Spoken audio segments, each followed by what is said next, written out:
Welcome back to the Jackie Kaminski Experience, where we break down the biggest myths, mistakes, and strategies in sports nutrition so you can actually perform at your best.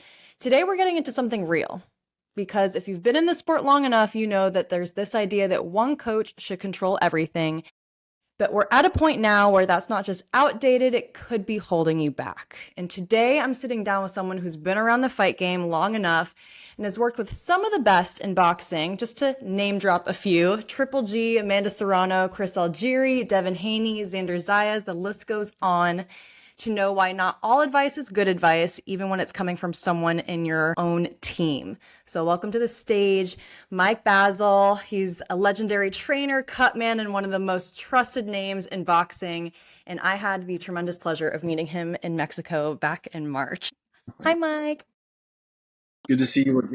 Mike, obviously, the first time meeting you was in Mexico for Carmen and Taylor's fight with Javier. And I mean, we ended up knowing so many of the same people. This world is so small. But we started talking about some things that I have been talking about with people that do what I do, that are the professors, the intellectuals, the nutritionists, the dietitians, all the science nerds, so to speak, on what we should really be doing for athletes in this sport and how to create more longevity. And you and I just got to start talking about so many great topics. And I feel like you were saying what I've been hoping coaches would finally understand for so long, which is why it's been so nice to work with you and Javier. But kind of going back to that conversation, you've seen the evolution of this sport firsthand. So how have you seen the roles of trainers, nutritionists, strength coaches, especially in boxing, kind of change over the last 20 years? Well, I think 20 years, maybe even more, going back further, because 19, Buddy McGirt, I think, was the last 15-round fight, if I understand right. So that was one aspect in this sport, which is, in my opinion, it's not a sport. It's not a real sport. It's a game. It's a fight game. It's a cold game. It's a every state has different rules. Every country has different rules. Every body has different rules. It's not a UFC, which they all across the board they do what they do. NFL, all across the board they do what they do. They have unions in NFL. NBA has a union. Major League Baseball has a union. Those are organized sports, branded. You follow their rules, their guidelines. We're not like at all. None of us have to be certified to be in this game. None of us have to have anything other than experience. Yeah. I mean, how many times have you heard, you don't know shit about boxing? What do you know? Who are you to advise me? You don't know nothing. Well, how did you find out? Well, I've fought since I was 9 years old, or I've done this. Okay. Yeah, experience. Experiences in the feel like, yeah, in the sport is what provides the credibility for everything. It has nothing to do with what you know. And that's okay. Experience. Oh my gosh. It's what, I mean, my gosh, it's a wonderful thing. But also in the quote of Muhammad Ali, which this is a quote I love. It's, if a man at 50 thinks the same way he did at 30, he just wasted 20 years of his life. So if you don't continually learn, I don't know everything. I don't claim to know everything. Each and every fight, I learn something new. In each and every fight, each and every interaction with a fighter, with a trainer, with a coach, with a nutritionist, with a strength trainer, I learn something new. So how can I know everything if I'm always constantly learning something new? And the idea, just like a fighter's IQ, in my opinion, is he's in charge of that based on his experiences in the gym, sparring, his advice and knowledge provided by the trainer, head coach, however you want to say it, head trainer, his head coach. They're teaching, right? And then they're absorbing and able to practice. And in each and every fight, they need to get that experience. Like if they're fortunate enough to have a promoter like a Top Rank or a Matchroom, but especially like a Top Rank where you have Bruce Trampler, Brad Goodman, who are guiding these young fighters. As Xander turned pro, for example, at 16, but they guided him. his next fight, possibly in 5 years that was 5 years ago, his next fight possibly could be for the world title. But they've guided him. They've helped with the trainers and everybody and given him the opponents that he's had to build his IQ from. It's one thing to get those fights early and all you're worried about is, well, what am I wearing? I'm going to blow through this guy. This guy's just it's nothing, right? No, each and every fight is something to develop and to develop your IQ with.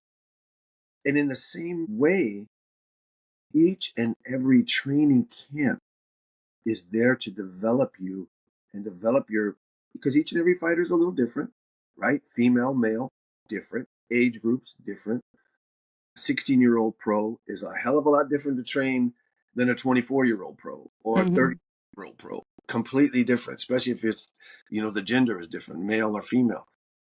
So, and based on their experience as an amateur, right? I mean, Xander, for example, hadn't fought a grown man until he turned pro. Wow. He was junior. He had never fought a grown man in the ring. So that happens a lot with these younger guys. They've sparred them, yes, but different than fighting an actual competition. So each and every camp, that's where we come in. Each and every camp, if a fighter's fortunate enough to have a good trainer, right? They have their basic fight guys. That's the main thing. Is the sport is boxing, so that's their main guys. But maybe they're fortunate enough as they get more experience or more money, right? They're paid more, or they have sponsors that help finance it.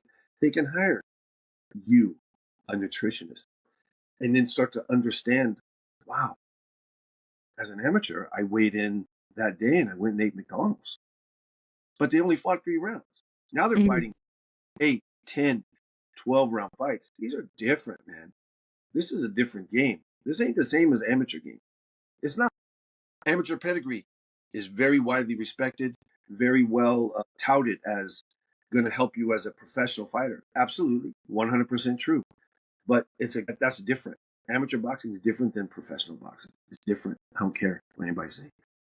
Even the preparation is different. I mean, think about it. Now you have a strength trainer as a professional camp, right? A nutritionist. What does a strength trainer do? Well, I am that guy, usually, sometimes. But what is my role? Well, my role is really, I have to communicate with the trainer. My role might be a 2 to 3 day a week situation. And as a strength trainer, I am an assist, not an addition to. I am an assist to the boxing conditioning, the boxing training. The trainer himself or herself is knowledgeable enough. Maybe they've learned stuff going through the years and working with different fighters. And maybe because I believe you have to, especially if you're a fighter that was a trainer that was a world champion, or you had a long list of, your own fights, maybe you don't train the same way that you did. Fight the same way you did. You might be that guy that wants only the style that you fought, that you are comfortable with. You don't want a boxer. If I was a pressure guy, puncher, I don't really want to train a puncher, an aggressive guy with no power, and then a boxer with power, a boxer with no power, or a counter puncher. That's a lot of stuff. Look at Javier. He's got so many different styles. It does, yeah. A lot of women, men. I mean, guys that have been pros that have come to him after being with other trainers. So that's a very, very challenging role as a trainer. And he loves why it's easy. Well, you said you like working with him because he's going to defer to you. He's going to defer to, Vital, which is Paulina and Denise, because which was perfecting athletes before. But he's going to defer to them, or the strength trainers. He's going to communicate with them because he's not dumb. He's not stupid. He's not going to say my way is the only way. These guys, the fighter, you utilize all the strengths and talents of these different people that the fighter wants to bring in, right? So you have to respect that, and you have to learn from it. We have to learn. And it's why I love working with you guys so much, because you do have a more progressive attitude in that sense, where you are very inviting to additional team members to help with different aspects, because, while you're the expert in boxing, you may not necessarily be the expert in the nutrition or, the weight cutting aspect, or there could be new ways. But I mean, we've talked about it, and I've definitely run into it. I told you, working with old school boxing coaches that are just so married to these really old school ideas because it's like what the greats did. And I wanted to revisit what you said because you name dropped so many people in boxing history that you're like, look at what they did and where they are now. You know, Muhammad Ali being one, like he's got Parkinson's, and it's just like, you know, these boxers, because it's like they trust their coach so much, right? And it's just, it's such a fragile relationship, and they might not know any better. They don't, because then they themselves aren't educated. So, but you made such a good point, because this, the whole point of this episode is like, you know, when are you getting bad advice? So to your point, like, I wanted to revisit that, like, well, or name drop all those greats again that were like who they are, where they are now, and like old school methods maybe just aren't the way. What started is like everyone, like how cutting weight, for example, like we don't, back in the old school, yeah, they made weight the day of the fight. Well, they fought 15 rounds in the fights. So they realized the deaths were occurring in the 13th, 14th, 15th round of cutting weight, making weight the day of the fight, having just a few hours of rehydration. And even if they knew how to rehydrate, you're drinking water, you're eating, you know, he's not even properly putting in it, especially if it's a difficult weight cut, which sometimes it happened in boxing. They fought more frequently because they made less money. People pay them less. So now they say, now you hear it, and even the experts, I've heard people very well respected in the sport going, we need to go back to same day weigh-ins. Why? Why? Why do we got to go backwards? Why do we Yeah. move forward? Why can't we make what we do now even better? Why? We Yeah. can't. We Because have they're to. like, what wasn't broke? Why fix it? And it's just like, no, it was broke. You didn't even realize it was broke. I was going, let's look at our greatest of fighters. Look at them all. Go down the list. I mean, Parkinson's syndrome, that's attributed to boxing, maybe not, but there's tremendous stories about. He had Dr. Ferdy Pacheco in his camp. He used to lay on the ropes and take punishment where Ferdy Pacheco would beg him, why are you doing this? You know, you're just hanging on. You have your liver, your vital organs, you're taking abuse. He'd pee blood. But that's in his mind, I'm toughening my body. I'm Mm-hmm. preparing myself for the battle. A very successful career. I mean, obviously, there were times in his later career where he wasn't in the best of condition to fight guys but his talent, his will to win, so many intangibles that a fighter athlete must have, because a fighter athlete is the most unique athlete on, Mm-hmm. No, I agree. a very unique person, a very unique human being. You know, they're not all fighters are going to be great athletes as far as like they could run super fast, or they have great agility on the track and field, or they have all this basketball ability or football. They're not a baseball player. They're not like that. Some are good athletes like that, but But some, it's a specific skill set. Yeah, yeah. boxing for sure. And in the same way, I've been in the gym where football players have come in and thought they could spar, and they were just horrible. They couldn't fight a lick. You know, they couldn't even take a punch on the chin, where they could take a 300-pound full body hit from a guy and get up and run back to the huddle. Yeah. And they were just, their legs were going one way. Their body was, I don't understand what happened. How did this happen to me? So those kind of things are different, right? But you look at down the list, you got Ali, you got Sugar Ray Robinson, dead at 60, 67 years old. You know, he dementia and diabetes, right? Runs through this so many times. What is that from? Come on, these guys were amazing athletes. How do they develop diabetes? It's not Yeah. hereditary diabetes. It's from poor nutrition. It's poor diet. It's years of abuse to their body. You know, not just the sport itself, but the training, the preparation for the sport, the preparation. You already have an athlete. You know, you got Joe Louis dead at 66. He's in a wheelchair. My God, these are in their. I'm 62. I turned 62 yesterday. Who wants? Yeah, who wants to die in their 60s? My No, God, yeah, it's young. young. Come on, man. I got 30 years left. But Yeah. if you're a fighter and you've given yourself to this sport that all the experts are saying, roll it back to same day weigh-ins. That's the way. The Hall of Fame's full of guys that did it this way. Well, the Hall of Fame is full of guys that are dead in their 50s and 60s from the training that we did. I say this to myself all the time. I'm here to help the fighter stay healthy, not to Now, boxing itself will break you down.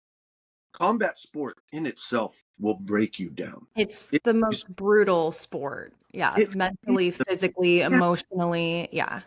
pieces of you in the gym, pieces of you in the ring, pieces of you in the cage are going to be left there. Is my job as a strength trainer to break that person down even more? No. No, most of my stuff is tendon ligament integrity, learning how to train energy systems, learning how to control. One of the biggest things in boxing is the old school way is to run, 10 miles, 6 to 8 miles a day. My the pounding your body takes for what? You're not Why? Yeah. box like this. You box with speed and you box with reflexes and it's burst of energy. It's repeated. You repeat it. And then you got to learn how to relax in the chaos, And in they that. they never do. And that's like they want to go. I just had a conversation with Rashad Evans, that mentality. And I talk about it with so many people, the coaches. It's like that fighter mentality is that have to do more because the next person's not doing it. And I mean, to your point, I've seen fighters, boxers, MMA, where they have a team, but they don't communicate, which is also, I think, a really key piece because, they'll go to their strength conditioning and their strength conditioning coach like runs them through the ringer, beats up their bodies, and then they got to go to sparring right after. And then those coaches are like, why the hell are my guys so freaking tired? Like, why did you do that? It's no good. I hate it. And I hear all the time, strength training is terrible. Well, yes, if the strength trainer is doing something separate to a blind eye of the head trainer, if you guys are in it, yeah, it doesn't matter. It's all done because nobody's communicating. You got a team, man. It's called a team. You got a group of people that need to look out for the best interests of the fighter, prepare them properly for the fight. Boxing is the number one skill. That comes first. And to support that daily punishment, that daily activity that they have to do, that's, to me, very vital. Nutrition I agree. support, then supplement support, properly, because especially if they're tested. At the end of the day, the fighter themselves are they have to be responsible. They have to be knowledgeable. They can't just accept, okay, Bazzel gave me this stuff. I mean, he gave it to me. He knows what he's doing. But all of a And sudden you take positive. how many times does that happen? Coach has me take these supplement packets, and I'll ask, okay, what are they? I don't know. I don't know. He just has me take them. I'm like, why aren't you need to ask this question? This is so important. In training, I don't want them to say strength training wise. I teach them how to do it. No different than the head trainer how to throw a jab properly, how to multiple different types of jabs, how to all the different nuances and the different things in boxing. I do the same thing with strength training. I teach you why you're doing this. What's the purpose of this? So you understand. It's not just, well, what did you do? Wow, fuck, I don't know, man. Basil just made me throw up today. I feel good. I feel good. That's good. He knows what he's doing. No, man, you got to learn. Again, it goes back to the IQ of the athlete. The athlete has to be, they're responsible for their IQ. Yeah. And I think also too, I'm going back to the mentality that they think that more is more. And to your point, as a coach, like, you're working on, let's say it's just technique, or you said, strengthening like the tendons and the ligaments to prevent injury. And they might do a workout session and with you, and it might not be as intense as they wanted it to be. But the truth of the matter is that it's preserving their body and strengthening things that are going to help them later. And it's not hurting them in camp, right? Because we're trying to create a peak athlete. So we can't be breaking you down every single day over and over again. That's not going to lead to your peakness. And they don't understand that. And there's a lot of coaches that I feel like let their athletes continue to break themselves down without focusing on the proper recovery, the proper nutrition, all of that stuff. They don't, because their mentality will be, and I've seen it. I mean, I'm sure there are great ones out there that don't have the same. It's not every person, right? Every trainer or whatever, but a lot, we run into the same thing of, well, so and so did not perform well in sparring today. Well, they said they were tired. Okay, we're going to beat the shit out of them tomorrow. Or they take them right out of sparring and they put them through freaking this brutal workout because that's going to make them better. What?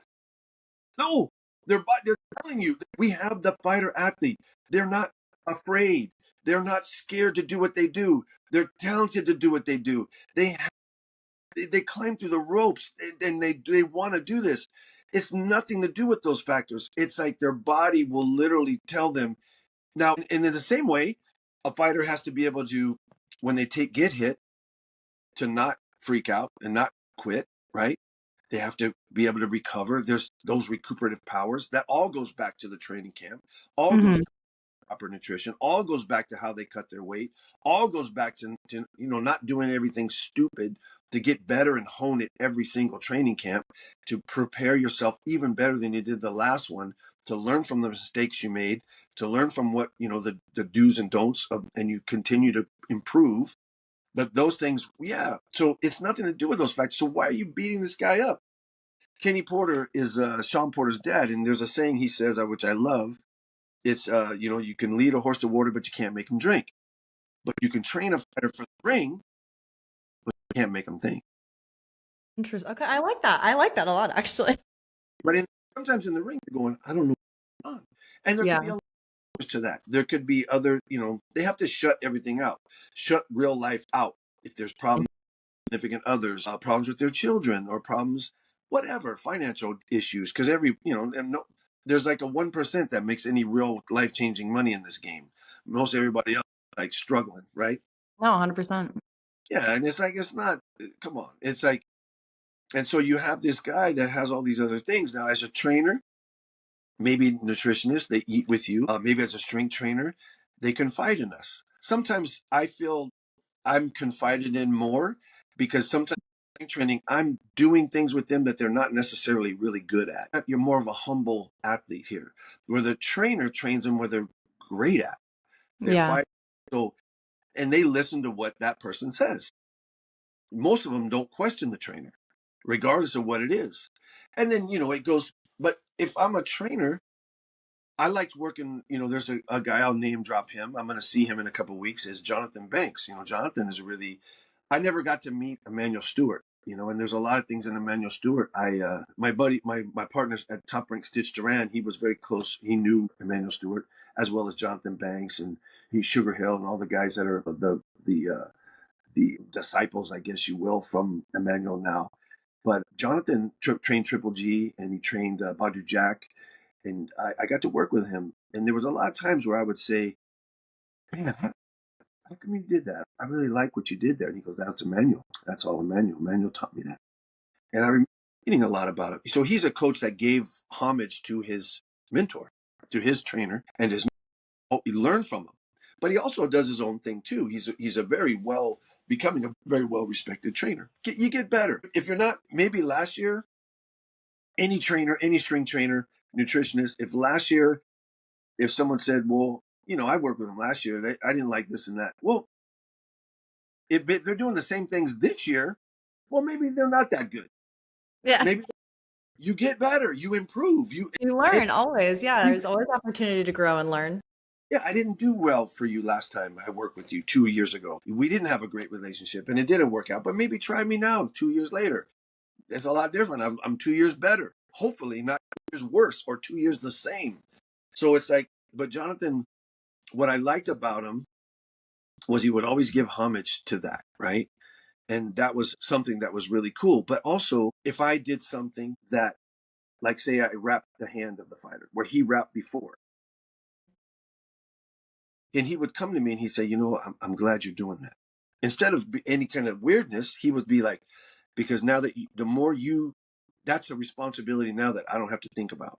And I can prepare for what I need to do for the fighter in the fight. Because the trainer has to be 100% focused on what needs to be done. The adjustments in a fight is huge. If a fighter can't really adjust in a fight in real time, in the real action, not in sparring, not in training, but you practice that, but in the Mhm. real, not going to go very far. They're just not, because an opponent gets on them, they adjust. They can't readjust, or they can't. Then you're not going to win most of the time. So I love that about him because he would relinquish that. I like that, and he would acknowledge it. Hey, you're doing that, so that takes less off me, so I can Mhm. focus on the fighter. If it's something where they don't have to worry about the nutrition aspect, the fighter comes, they have the energy in training.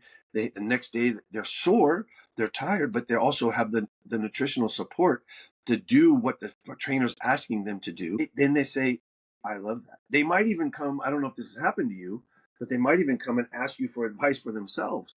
what do you think I should be eating right now? Because I'm tired. My fighter's eating all the proper foods and super hydrated, but I'm going to chicken every You're like, I'm night. holding mitts. I'm here too. I'm tired, man. I'm beat down. Maybe you can give me some advice. And that's when we start to all work together Yeah. and appreciate what we all bring to the team, what we all bring to the table, because we are a team. And I believe wholeheartedly on fight week is the week that Mm-hmm. the good work can be thrown away. But why? The same way we want the trainer, the fighter to get the rest, to get the proper, because we're tapering, right? Getting weight cut, which is the final hurdle, a physical hurdle before the mental part of dressing room, coming to the fight, the whole deal, the press conferences, all that. We need our rest too.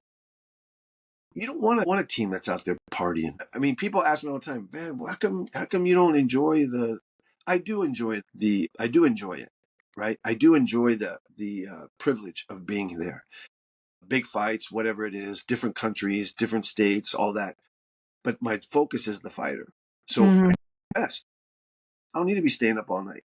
I don't need to be drinking at the bar. I need my rest because I got to be on. I tell everybody as a cut man, I might be. I did like Taylor and um, Carmen. Armin. I wasn't with them in training camp. I saw them 2 days, Yeah, just in Mexico. and in some fights, I don't even see the fighter till the fight night. So I'm going. I am not. I'm a silent, invisible person in the corner. I use my experience.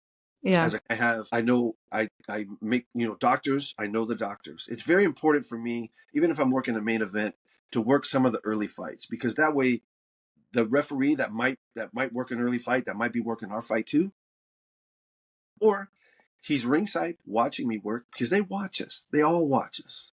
The doctors, I get to know them. Hey, Bazzel, I didn't know Bazzel was here. Oh my God, good to see you again. Da, da, da, da. What about that fight? I saw you 2 weeks ago. Da, da, da, da. I've been on Zooms with ringside physicians and stuff. So it's very important. I bring more than just the knowledge of the medication, the skill of the application, right? How to the technique. You have to have all these other aspects of it, because I'm not with them in camp.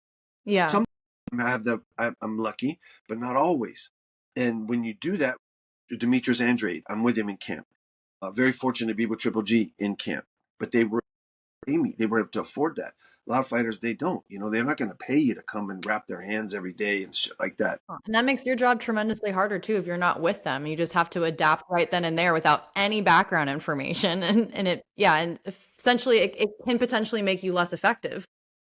Gosh, and so you come in, and I'm here, and I say, all right, listen, I'm going to give you, but even though I'm seeing you for the first time today, fight night, or maybe after the weigh-in, I'm going to give you 100% of what I am, who I am. I'm 100%. Well, how come you don't bring 120? What? And I say, because that's 80% less than 200%. And I ain't going to ever give you less of anything. I'm going to give Yeah. you all my, That's a very good response.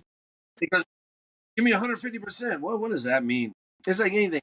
There's a balance in everything. There's a balance. And we mess up by doing these percents, right? Okay, abs made in the kitchen, 90% diet. Oh, well, of course, food is extremely important, but also the training is too. Training is very important. Yeah. I'm going to go, well, shit, I just need to worry about 90% of what I put in my belly. I'm just going to do my little 50 crunches tonight. Mm-hmm. No, That's you need not, yeah, that's not going to help. a scale of life where this is the goal, which is never achieved. This is always happening.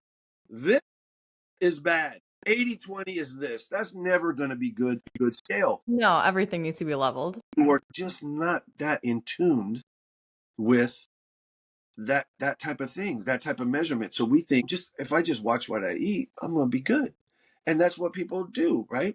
All the crazy fads, the diets, the keto. Let me go and put my body in ketosis and I'm going to look great. Yeah, I'm going to eat bacon and cheese and eggs and meat. Well, yeah. But then once I get there, I'm just gonna do what I want. And then when I get heavy again, I'm just gonna go back to the fun And then you end up yo-yoing and it's stuff. But yeah. that's the Their goal is now we introduce carbohydrate, we introduce different things to your diet to create more of a balance, but we try to imbalance you to get you to a certain goal, and then we create stuff to create balance back. But we don't want that.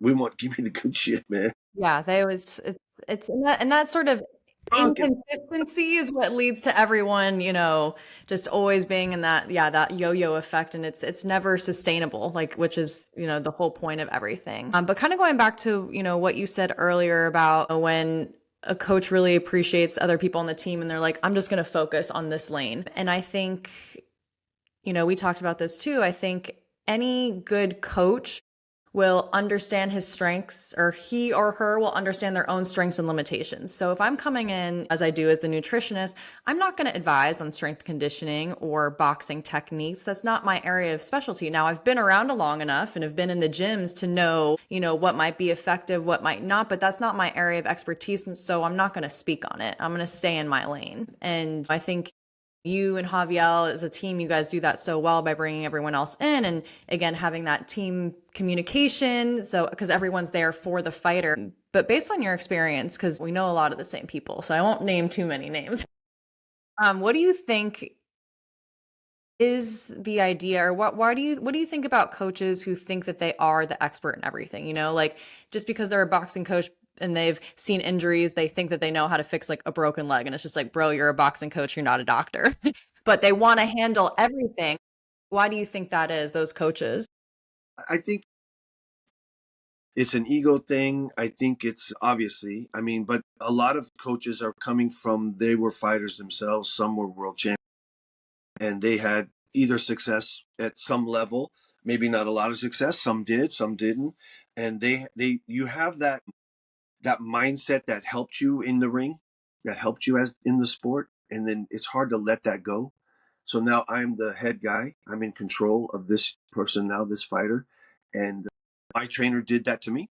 He made me, I listened to every word he said, right or wrong, whether I wanted to do it or not.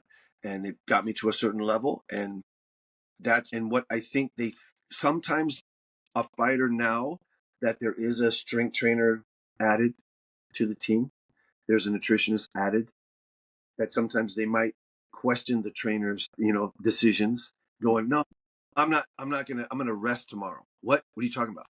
What do you mean you're gonna rest?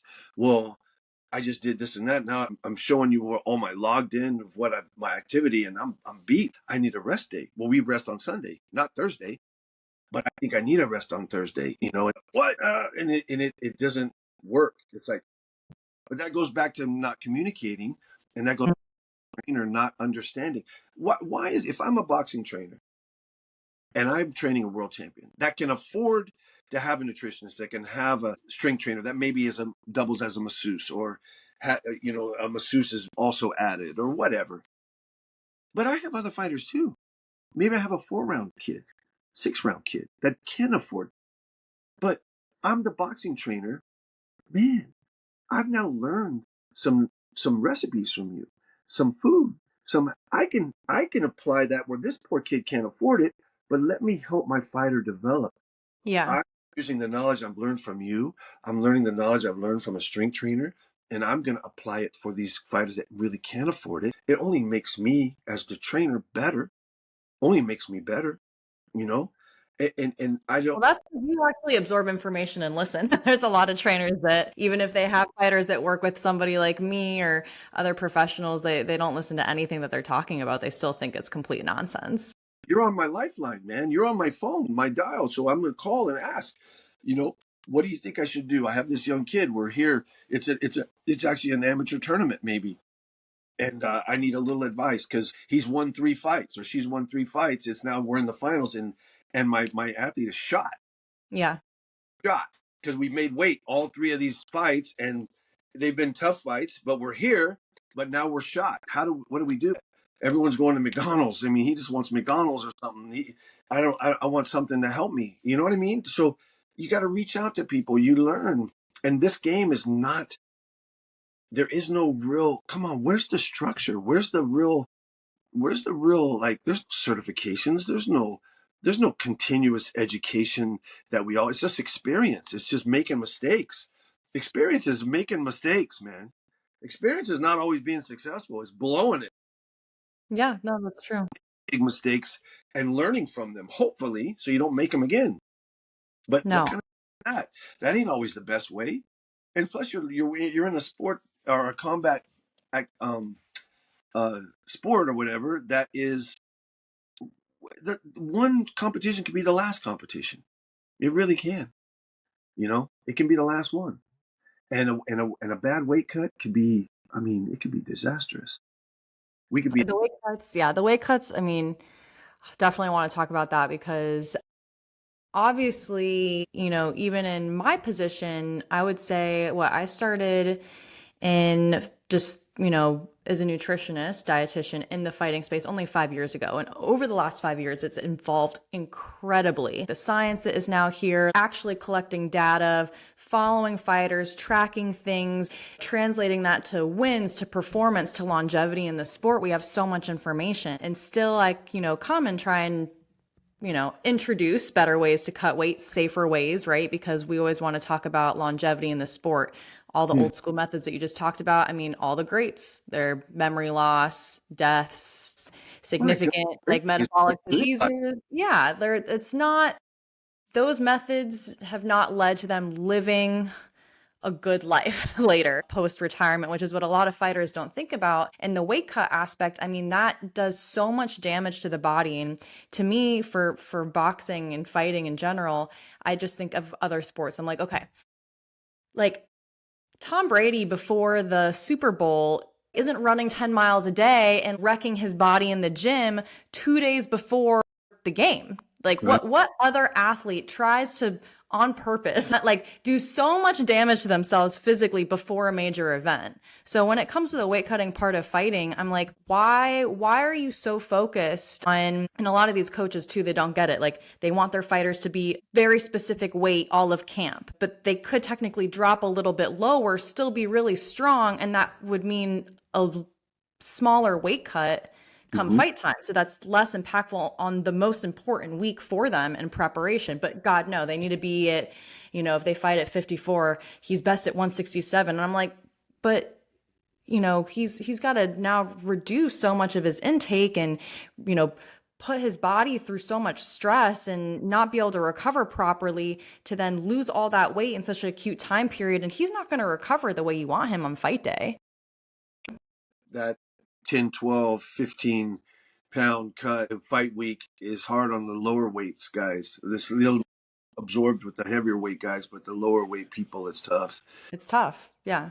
There's that body. I mean, they're lean. They look like, I mean, a fighter is like lean, and you hopefully I always look at. I brought him up several times today, but Xander, you look at his physique, and it's built for fighting, for punching. Yeah.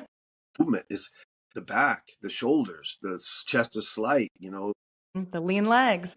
legs, but he's got that, the quads and the ass where the power comes from the hips, and it's like it's amazing to see those guys. But that's a testament to him and his team that each and every better and better and better and better and better, and that's what you want to see. You want to see somebody that improves each and every camp, not just the IQ of the fight itself, but the IQ of the preparation. Tom Brady, bringing him up, I use a quote from him. It's a it's a great quote for this topic because he was with New England. They were playing Jacksonville, and Jacksonville had kind of beaten them in the regular season, like 2 years in a row or something. And they were hardly any playoff experience, but now they were in the playoffs. And the interviewer was like, "Well, Tom, these guys have kind of had your number, the last couple of years, but you're in the playoffs now, so all you guys have had Super Bowl experience in this, and they really don't. So you must love your chances here." And he goes, "I'll take preparation and performance over experience any day of the week because the experience is there. But if we don't prepare to perform, experience means nothing. And Exactly. it doesn't. It doesn't mean shit. If for me as a cut man, if I fall short on the next fight, I don't do a good job. All what I've done before doesn't matter anymore. It don't matter. He sucked. He didn't do good. Oh my God, who was that guy? That guy's terrible. That's what you got to be prepared. You got to have your rest. You got to have, just as anybody, the trainer, the cutman, all of us have to be in fight mode, fight week, fight camp. I mean, you got to be ready. You got to be doing it with them. You know what I mean? Not necessarily the part that they're doing. Although in Triple G's camp, he made us all do that. I was freaking killed. Camp, I go on runs with the guys. Like, I'm in He it. killed me. You can ask James Lockwood. You can ask Chris Camacho and his brother. Oh my God, they almost killed me. And I was like, hey man, you guys are tearing me apart, man. My knees shot. I ended up here in Big Bear. They killed me, but it was good because I mean he liked everyone to kind of, and it would help us all too. If, you know, Yeah. to get to where, you know, because he knew that everybody has to be together. We all have to be on the same page. I mean, Jonathan Banks was the trainer. I mean, he's running. I mean, he's running in the morning.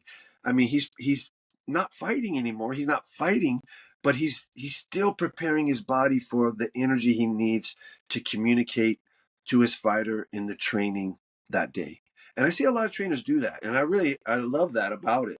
There's some that don't train anymore, that don't really do anything. They just, but I mean, that's fine. I mean, you know, there's a lot to be up in the brain, and you can, if you can communicate it. But I will always, especially now, it's not a new school. We always talk old school, this type of stuff. Mm-hmm. Training, strength training was a very, and it was a different sport back then, but 120 years ago, you know, Jack Dempsey was a heavyweight champion 20 years ago. I mean, 100 years ago, in the 20s. We're in the 20s, right? No, that's true. Yeah. This heavyweight title to Gene Tunney. That's 99 years ago. It's not that, you know, that's like, my God. But strength training was huge. And before that, in gentlemen, James Corbett, Ruby Robert Fitzsimmons, Jack Johnson, these guys used, we call them kettlebells. They used hammers. They used things to Yeah. strengthen their tendon ligament strength. I read a lot about the old ways that they trained. It's different. I don't know what happened. Something happened later that changed things because Introduction to real gyms. I've seen that, you know, like I've seen fighters go, we never did mitts when I was fighting. I never saw Sugar Ray Leonard do mitts. I mean, it probably his thing, but you know, back then. But where did that go? Because I've seen pictures of Stanley Ketchel with his big boxing gloves, and he's got a mattress thing around his waist. Because I use mitts and body shield, and he's using that. The guy's just going at the mitts and the shield.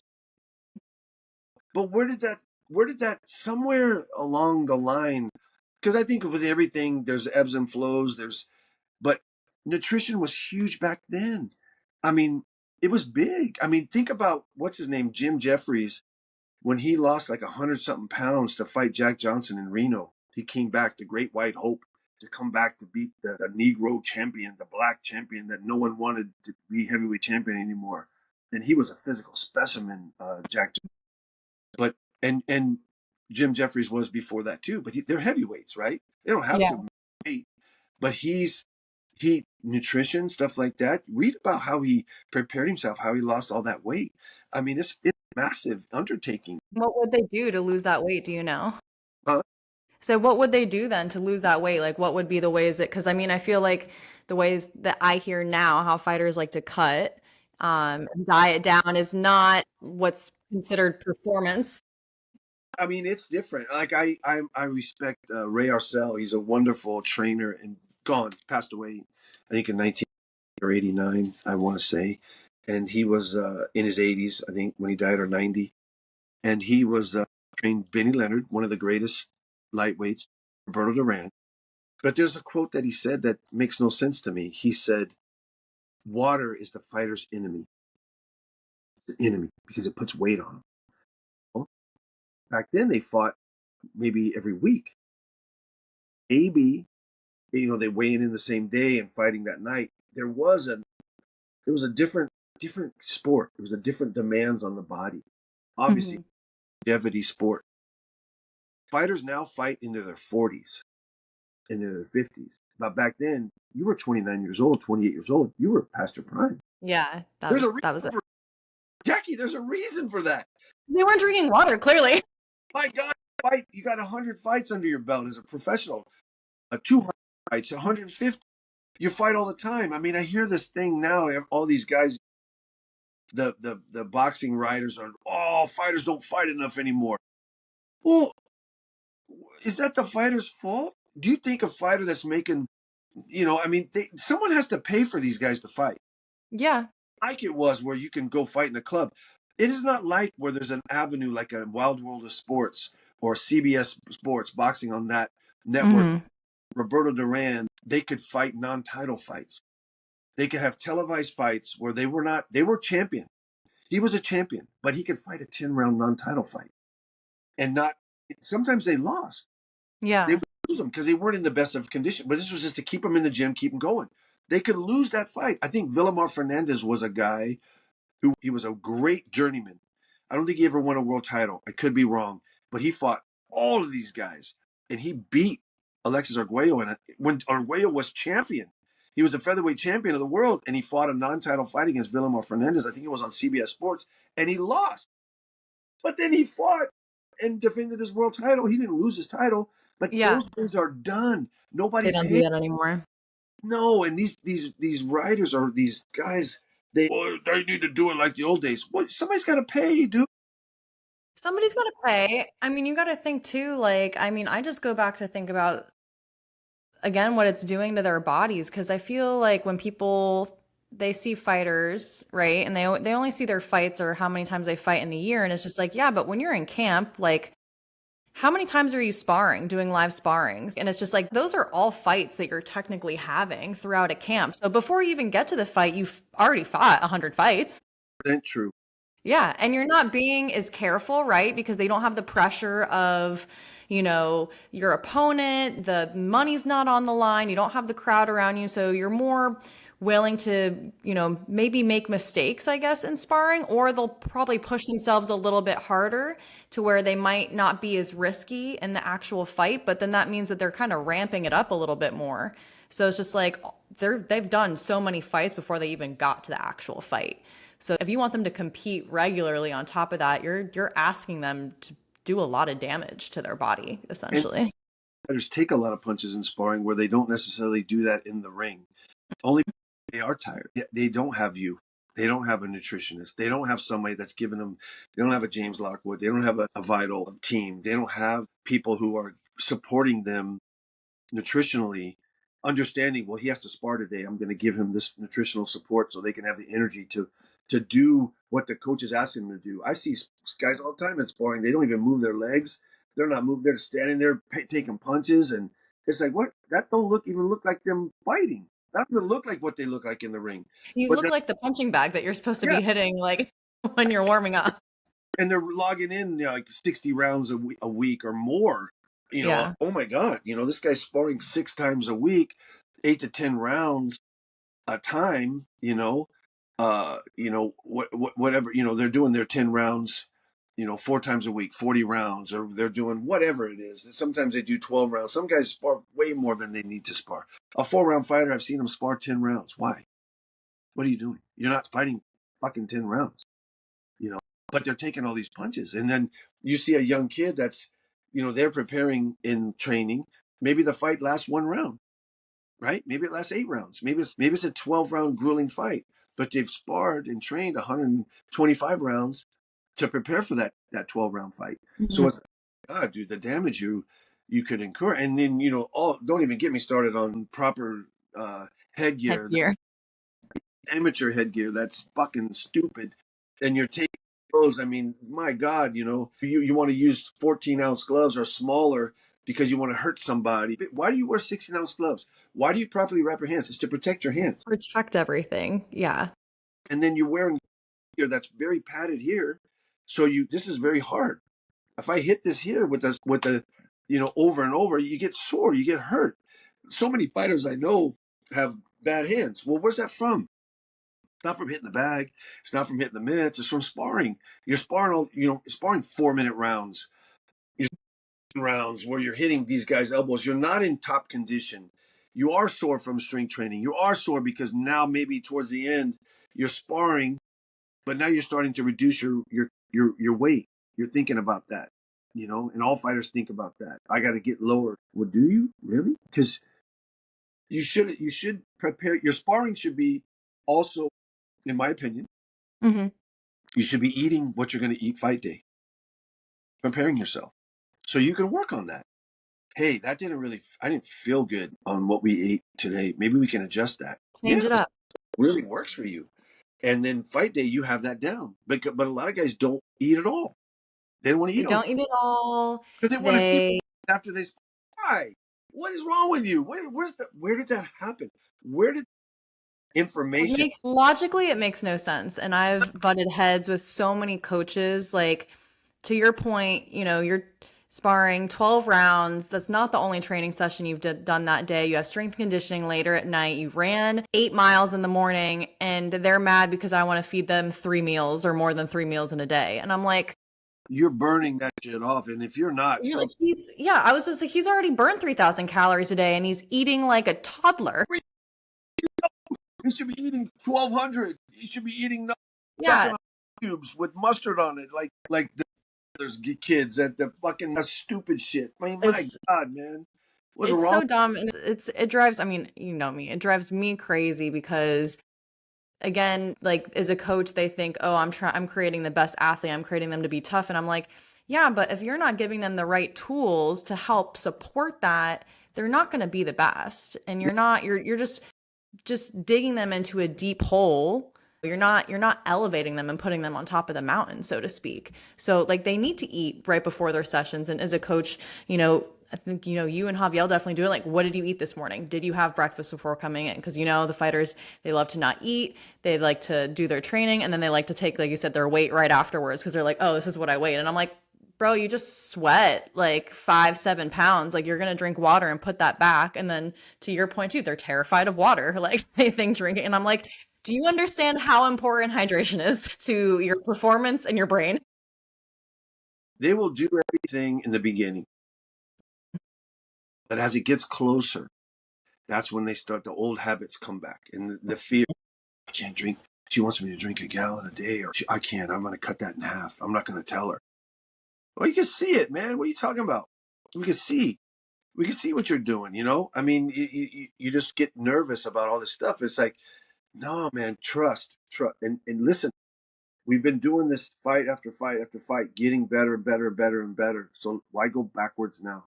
Why Why go? go backwards? Yeah. Let's get talk to me. Don't not talk to me. When they shut off, maybe the trainer gets in their head where they're so scared of what they're going to say to them that they start shutting off to the communication part. But everyone has to talk to everybody. I shouldn't be nervous about talking to a trainer about my strength training stuff. I'll back off. Let's talk about it. I'll But I back. think to that point too, that should be a red flag for I think any athlete if they're with their coach and they're afraid to say something to them. And then they shut off like that. Because if you're not communicating with your team, how can anyone help you? That's if you're tired and you're getting forced to train more, that's going to lead to you potentially getting injured. And then what if you tear a tendon or a ligament or, pull a muscle and then now you have to cancel the fight. So what was the point of that? And they don't pull because there's too much money involved, and then they kind of fight. And that's happened, even recently with a lot of top guys. They don't want to pull out, so they fight. And I mean, I think one of the most famous ones with tremendous money on the line was when Pacquiao fought Mayweather. We fight forever. It was a fight that was 5 years too late, but Pacquiao had a hurt shoulder, and he never said anything. It wasn't, hey, he's got the great courage to do it, and of course, all that's something that you can write about, you can add to the thing, and he was a one-handed guy basically, but he fought one of the best fighters in the world, and what a courageous performance. But at the end of the day, it's also, well, shit, man, we got a guy with one arm. We paid for that. Why didn't he tell us? We could have postponed it. We would have much rather had a healthier.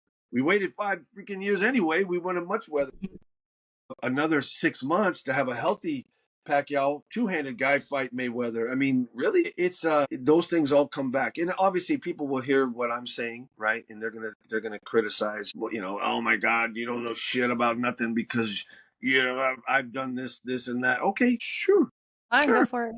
sure, man. I'm not gonna say. I'm telling you. I just and based on my experience, based on your experience, doing what we do, these are the problems we come across, and they're very similar problems.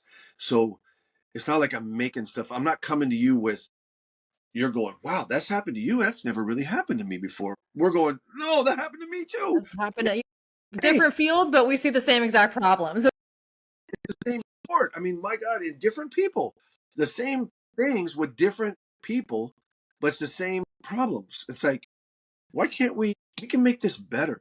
We're all here for one reason, for the best interest of the fighter. That's Yep. what we're here. Yep.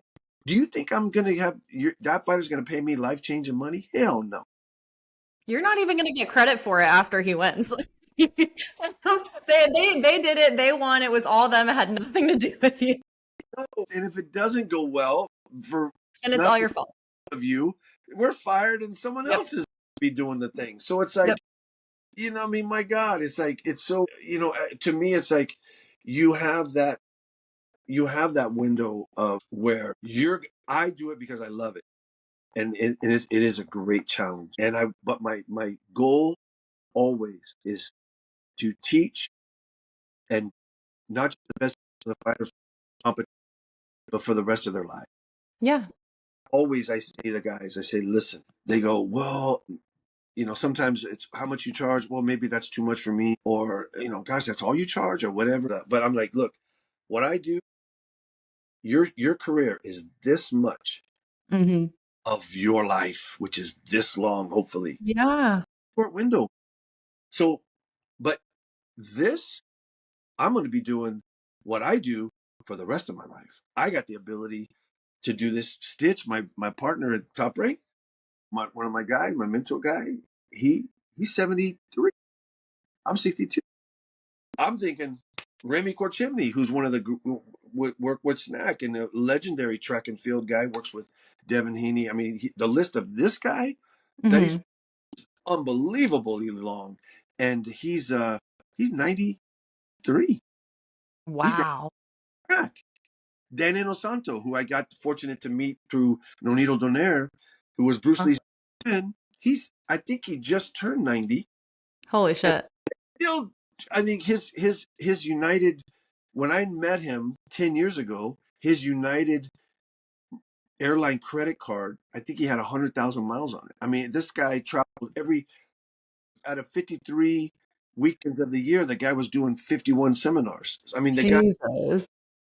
so wow, I'm a young man in the game, but I hate 100% compared to them. athletes that we talk about. Why do they have to be gone at 50 and 60 years old? Why do they have to be a shell of who they were when they were these magnificent athletes?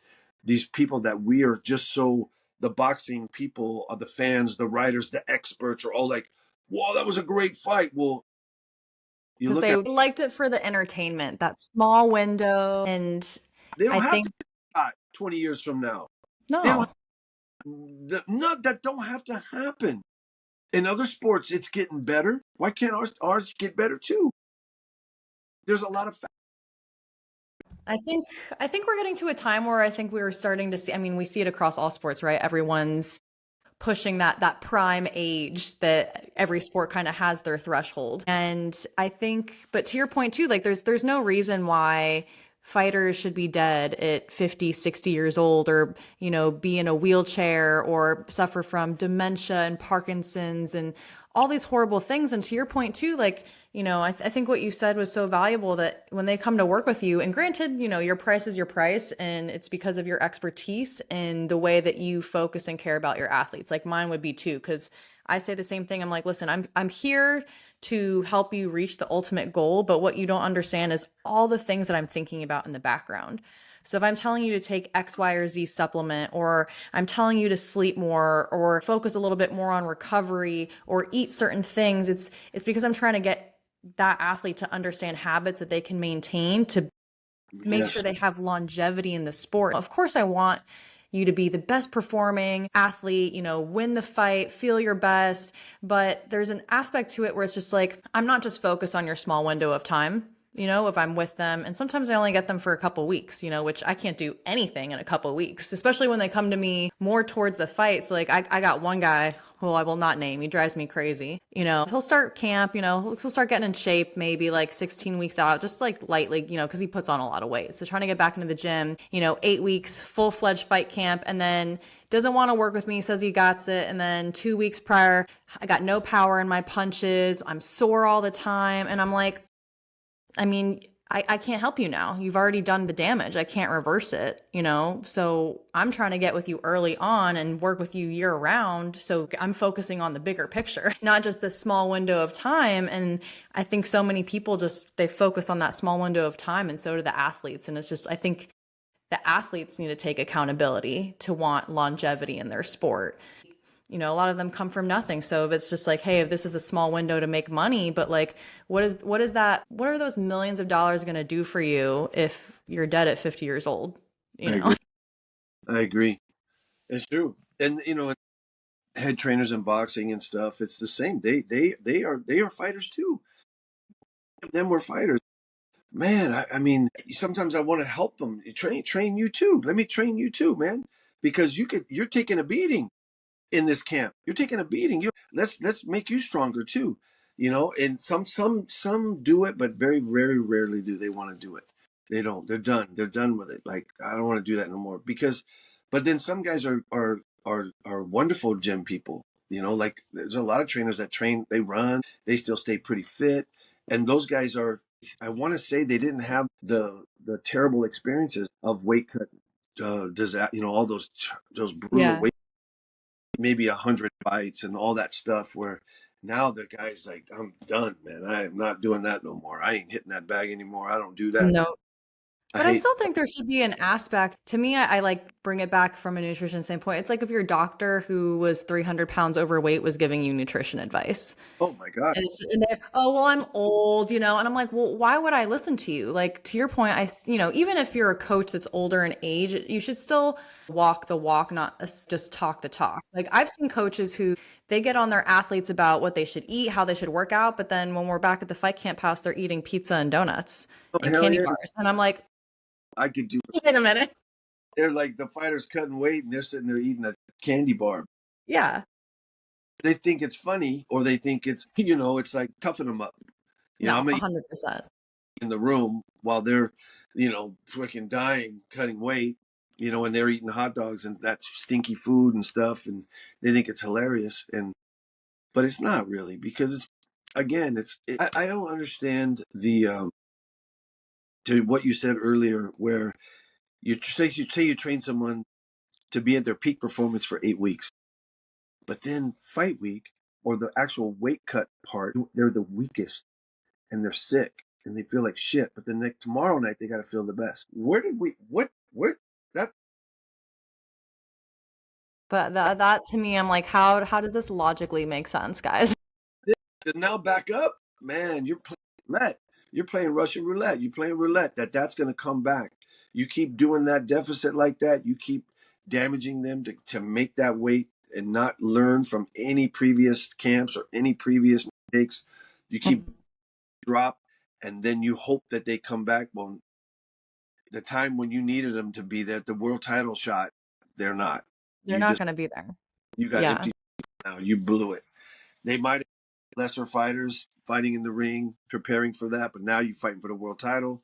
Now you're even more heightened. Your nerves. You're nervous about everything. The fighter's like, Yeah. oh, weight cut. I can't. I'm fighting the toughest guy in my life. My dream is about to happen. I'm too heavy. I gotta stop drinking water because I don't want to happen what happened before. And they blow it. They It happens. blow it, they cut too much weight, and then next thing you know, it's a first round knockout. Yeah. Or they get dropped and they're not who they were. Sorry, coach, I just couldn't pull the trigger. Well, there's a reason you couldn't pull the trigger. You pulled the trigger all at camp because you had nutrition and water and everything. Now you just blew it and come back. It doesn't always come back in that window, whatever, 24, 36-hour window, depending on when the fight is the next day. Nope. Come back. Yeah. Another thing is sometimes the weigh-ins are not, sometimes you weigh in at 8 o'clock and 9 o'clock in the morning in New York, some Nevada. Sometimes you don't weigh until 1 or 3 or Or 4. 5. Yeah. And then you got to eat, and you've been dehydrated all freaking day, and now you got to eat, and then you have a short window. You have to go to bed full. You don't have that Mhm. 3 meal day after the weigh-ins. You have now 1 meal, maybe two, and then you got to get up early. Maybe the fight's you got to go to the venue at noon or the venue at 1. It's not the Yeah, and same. then you're tired, you want to sleep, you don't want to eat and drink and rehydrate, you want to pass out. Like it's the preparation for the weight cuts is never there. And I think there's so many coaches that don't emphasize that No, importance enough and they don't know that these are the schedules of the weigh-in and the fight time. They don't know in camp. They never did their research. They asked. So it's like people say, well, we need same day weigh-ins. Well, sometimes it almost is same day weigh-ins. Sometimes pretty it is. much. It's Yeah. not, you don't always have a 36-hour rehydration window, man. Get your head out of your ass and start looking at some of these fights. Why does the commission only weigh the fighter going into the fight? Why don't they weigh him after the fight? On a 10, 12 round fight, why don't they weigh them after? See what they weighed before and see what they weighed after. Get that data. They don't weigh the fighter after the fight is over.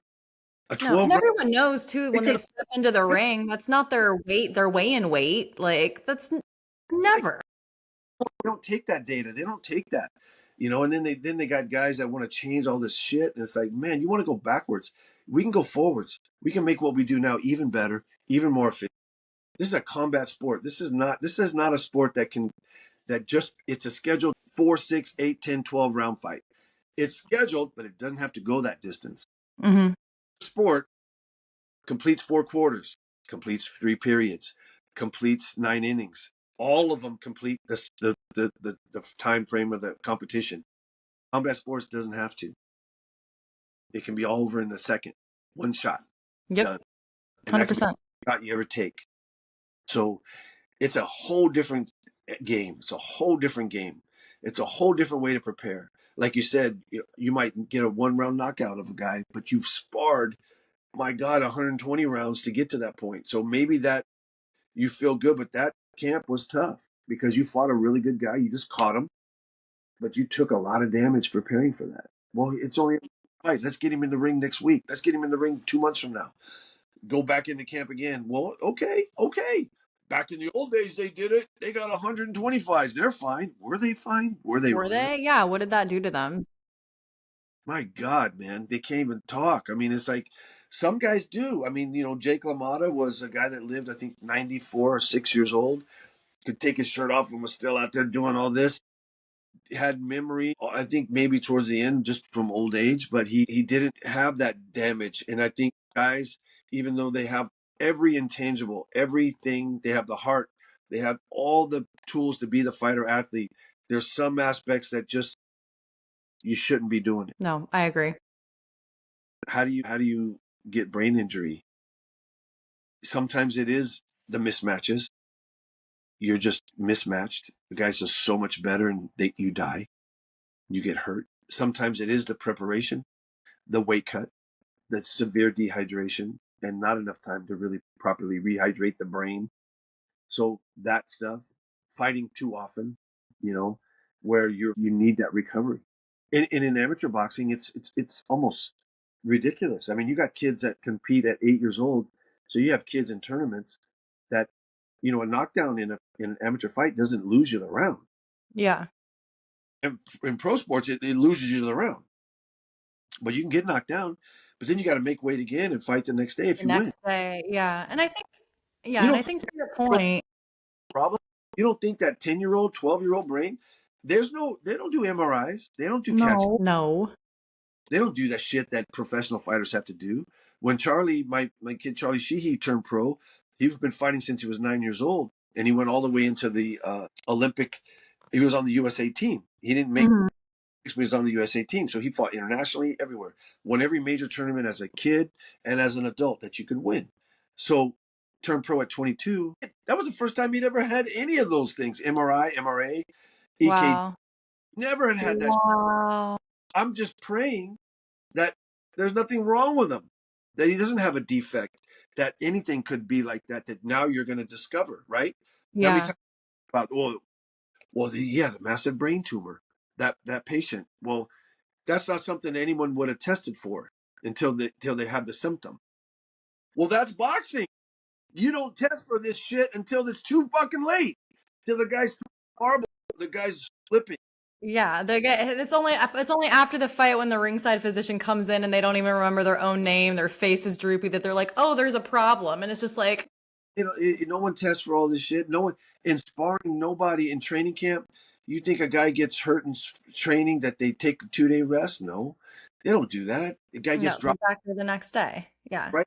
But I think to your point, like, we're talking about the risk of boxing, right? Like, yes, getting punched in, the right way, the right place at the right time, it can cause you can die. Like if you get punched hard enough, you can die. And that's the risk that any boxer knows getting into the sport. But I think to what you said earlier, there's so many things that we know what we can prepare for to mitigate that risk. And Yes. I think that's what's so overlooked. They just to your point, are you getting enough sleep? Are you recovering well? Are you hydrated? Like literally hydration alone, if you are 2% of your body weight dehydrated, you're already reducing your strength and endurance performance. And that's mental acuity, clarity, anything more. Now your brain's at an extremely increased risks Yeah. for, concussion, TBIs, anything like that. So there's so many layers that can be, and to your point, like why aren't coaches, Yeah. figuring What? out the commissions? They've worked with the same commission several times. You should know what time the weigh-ins are. Why aren't you preparing for that? I'm having to ask those questions. It's like pulling teeth. Oh, we don't know. I'm like, are you asking? Like, why Yeah. aren't you bothering these people about what time weigh-in's going to be so we can have a plan Hmm. for that rehydration after the cut? Why aren't you flying in if you have to travel internationally a week before? Why are you coming 2 days? There's so many things in terms of the preparation that can be done to prevent the high risk that is associated with the sport. And I think more fighters and more coaches need to be keep that in mind, and they don't always. It's right, and it's about making it better, getting better at what we do. Because yes, absolutely true. We all signed up for this, so we know the risk. It's not for everybody. Not every athlete can do this, for sure. Not every nutritionist wants to even be involved in combat sports. It's a hell of a lot tougher, easier to be involved in other athletic endeavors than this stuff. So yeah, we all signed up for it. Everything's in there. We got the talented people, fighter, and everything. They got the great trainer that has all the wealth of knowledge, and a great teacher in the sport of boxing and all this stuff. But we can make what we do better. We can make it all better for the best interest of the fighter, long Yeah. term, longevity. Yes. They're fighting a lot longer in age because I don't know, maybe it's because they are fighting less frequent. So guys can fight into their 40s and stuff. And women. So because they're not fighting, they're not logging in 120 fights. But in the same token, we can make what we do now even better and more safer, or not even maybe safer, just as you said, it's the preparation. Preparation. Yeah. Preparation for performance. That's going to, experience is there, yes, but you got to still prepare to perform. I've seen it even with the highest level professionals. They go into a camp with zero plan. There's zero plan, zero strategy. And to your point, they're not doing anything to make the next one better. It's just, I'm just going to do what I've always done. I'm just winging it. And it's just like, how do you expect anything to improve if you're not evaluating what you did prior and what worked, what didn't work, and what could be made better? There's a story about Alexis Arguello when he fought Aaron Pryor. So he Hmm. was first. I think he was trying to be the first 4 division champion. So it was the 140-pound title that Aaron Pryor held. So Eddie Futch was his trainer, who was a legendary trained Joe Frazier. Freddie Roach, he was Freddie Roach's trainer. Such a great, knowledgeable guy. And but in the head of Alexis Arguello, who was always a very well prepared fighter, physically, everything, listen to his trainer. None of that stuff was a factor for him. He decided to double his workload for the biggest challenge of his career. So if he ran 8 miles, he'll run 16. If he Oh my did God. 100 rounds for fights, he's going to spar 200. So he doubled everything. And it was a great fight, but he was stopped in the 14th round by Pryor. A historical fight. Again, you have the fighter that was ready. And he threw, but what he did was he threw Eddie Futch under the bus, saying that he didn't prepare me right. But it was his idea to do that. So it was like, again, communicate Communication. Yeah. and fights. these are legendary Hall of Fame people who didn't quite communicate. And then when the fighter lost, he had later apologized. He didn't. He said, I was hurt. I was devastated. Mhm. I'd never been stopped before. I was devastated, and I blamed Eddie when it wasn't his fault. It was mine. I did that. I overtrained myself in a way, right? And it was like just based on that's the mentality. Sometimes is more is better. And it's More not. not when it's this. More of this is not better. This is not going to get that better. More food, more water, more sleep. That's better. Or still to do this, do Yeah. this. Whoop, whoop. Avoid the punches. Stop getting hit so much. Do that, you know. Wella is a fighter, a legendary world champion from Ireland. He was also a student under Eddie Futch, and we talked, we'd become friends, and he's always like, I never. I mean, one of the biggest things in boxing is people say, "Well, no fighters utilize the jab like they should. Like the jab is the most important thing, and fighters nowadays don't use it as much. It's not as educated. It's not the jab isn't just this. There's so many things to do with a jab, the feinting, I mean, there's so many ways to throw it, you know, different techniques. And that's true. It's kind of not utilized as much. But Wayne was like, nobody does this anymore inside. Nobody nobody understands about how to use your hands to block punches and slip and use not just head movement, but also your parrying. Those techniques, especially in the inside game, are kind of lost. James Toney was a master at it. Mike McCallum, they were masters at the inside, made able to put their heads where the punches weren't going to hit them. So it's like, and that's true. All that is true. But there's so many aspects to the game that can be reintroduced, should be taught, absolutely. But also, you have these wonderful head trainers. If they could trust you, trust us more, they will have a better athlete to Yeah. be able to implement these wonderful skills that the experts say are lost, right? Well, maybe, but maybe we're just not spending, you know, for whatever reason. Maybe our energies are spent other ways. Maybe the money is too good now, where Yeah. if once they meet a certain level financially, they don't have the hunger to get better as a boxer. You know, some do. You know, some do. Some get they become better at later fighters, better older fighters than they were younger, because they now realize I need to be different. I don't have the reflexes and the speed and everything I had when I was a young. Now I need to learn all these little nuances of the game. But yeah, all that can be taught, all that can be absorbed. But let's have an athlete that is well nutritioned and hydrated, and Yes. you have the proper. You're learning how to strengthen your joint and not just break down all the time. Have a nice strong physical Yeah. body. Well, there's no reason to be continuously beating them up. We should be building them up. Yeah, they don't need this, but they need that they need the shoulders. You know, the Yeah. integrity of the shoulder moves in 360 degrees. I mean, you got to build. You can't just be this all the time. You have to build it in all the other directions. I go back to Xander. You look at that kid, man. My God, He's his a specimen. Yeah. product, but it's a fighter physique. I mean, to the every aspect of his body, from his head to his toes. It's the implement of him training and preparing himself nutritionally, strength training wise, boxing wise. There's I no was way. about to say, what do you see Xander do? Like, what do Yeah, you see young. him do that you've seen the other best do that he does so much better? Because I mean, like Xander's going to be going the distance and he's going to have longevity in this career. You But mean what more would you say that you see him doing that's wildly different than, the other, big names in the past? consistent, Yeah. being consistent and learning from each and every camp. I mean, you know, Javier, he takes notes. He's Yeah. got But everything. yeah. You know, even I don't do that. You know, I don't have the notes of things, but I have my stuff, but not as meticulous as him. No, he's the first coach who, if I've asked questions about like their past weight cuts, what their diet was like, their weights all throughout, he's got it like all tracked. And I'm like, that's the first time I've ever experienced that. That's the most wonderful thing you could have ever Yeah, given me. and I'm not speak for him as far, but many people don't realize that Angelo Dundee was Javier's mentor.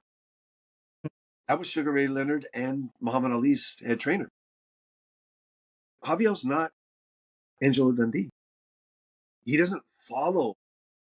You know what I mean? It's not like I'm my mentor. I got to follow word for word what he says. I got to do exactly what he says. No, he takes it, he learns it, he adapts it to Yeah, his own style. Yeah. but he's his own person. He's his own man. He's his own trainer, getting better all the time. That's one guy that I can talk to that is a head trainer and will ask me a question in sincerity because he wants to know the answer and he wants to utilize the answer. He's not asking me to ask me. He's asking me so he can implement. Because he's genuinely, yeah, Yeah, curious. He wants to implement it. it's wonderful to work with that. And I mean, obviously, there's some wonderful trainers out there that I do enjoy all of the guys I worked with. I mean, I enjoy all of them, all the trainers I worked with. Buddy McGirt, Freddie Roach, all of them. And I just feel like these guys are trainers in the game that have high level athletes, and all it is if I was able to work with them, which I've worked with them as cutmen, but never in camp with them. My first thing would be, let's talk about what you need from me for the best interest of the fighter, and let's work together. If I was able to work with them, because I would want to work with them, not against them, and I never would want that. I would just leave. I would excuse myself if I was battling them, because I'd be like, this is not It's not this worth my time. it's not good, man, because it's not the fighter's going to feel that. They're going to look to us for something, but they're not going to trust me if you don't trust me. No. Well, I Because mean, I you have a guys, great story for that too. Yeah. you guys are the main two. The trainer and the fighter. That's what's going to have to happen on fight night. You guys are going to have to be in sync. It's that. Yeah. Prepare for this moment, but I'm not. Like I said, I'm the invisible man in the corner. Unless there's a cut, swelling, I'm invisible. I don't speak unless I'm part of that. It's asked of me, and I don't. I'm invisible. It's like a referee, a good referee. You don't even know who was the They're referee for. there. No, actually, I don't know. It was Thomas. Was it Thomas? I don't know. I never really saw him. He wasn't involved in every aspect of it. Yeah.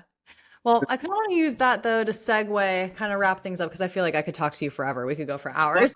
I'm sure no one wants to hear me talk for hours. There's going to be a lot of comments like, that guy, get that dude off. Get him off. But no, I think what you've had so many valuable nuggets, I think, in this episode. But to wrap things up, if for anyone listening, especially younger fighters in the game that have the aspirations and the dreams to be the best, to be the world champions, what would you say to them in terms of advice and on how to build like the perfect team, the perfect corner?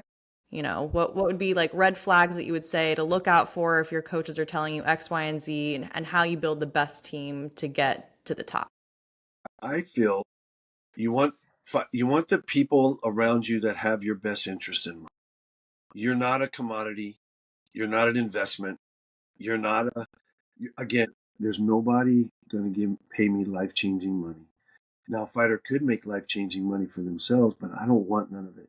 I'm not asking for the big chunks of what they do. I know what my role is. And I just believe you want that type of person that it's very hard to have people exclusive to you because then you have to pay them. And then you are their commodity, you are their job, you are their living. That's a little tough because you want guys that are involved, people that are involved, but also work with other fighters. Because if you're my nutritionist for my fight, and then you're on the shelf until I fight again, well, it's better that you've learned from several other fighters you worked with in that between. Yeah. So people that are in the game, that are constantly learning, that are constantly improving.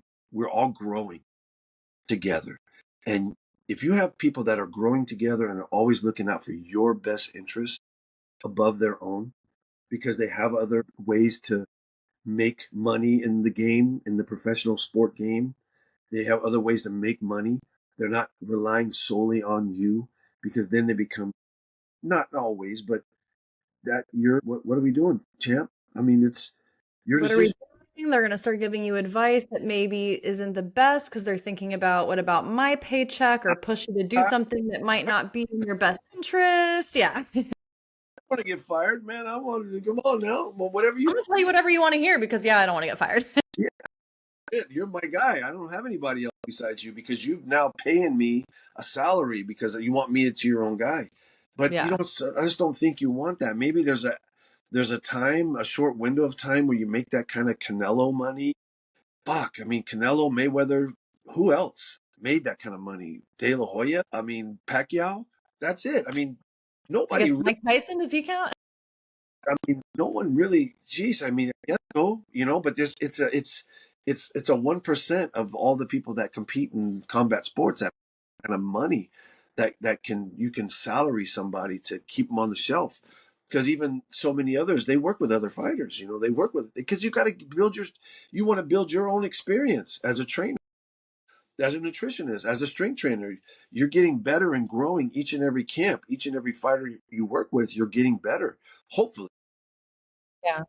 And I think too, I think if you're a trainer that, you know you're a good trainer and you're always willing to be open to learn and adapt and to grow. I think that the testament to a good coach, a good trainer, a good whoever you're working with is that they're not afraid to tell you what you don't want to hear and not afraid to get fired. I've definitely been in situations where people have come to me and I'm like, I'm not doing that. I don't need to work with you. But I'm not going to do that, or I'm not going to waste my time trying to help you out, but you're not going to listen or tell me that you're bringing in X, Y, and Z other people because they're the experts. And I'm like, then why am I here? Then work with them. I don't need to do it. I agree. And when a young fighter to build their team, keep it small and grow together. Grow Yeah. together. You can do that. I'm going to wrap it up. So for anyone, if they want to find you, where can they reach out? Where are you on the socials or in the internet sphere? Instagram is Bazzel Strength, Bazzel Strength. That's my handle. And then that's my Instagram. And then I have Aloha Time Boxing with my partner and my fighter, who was my fighter, Bruno Escalante, the Aloha Kid. We have two, one in San Mateo, California, and one in Pleasant Hill. Aloha Time Boxing, Instagram, Bazzel Strength.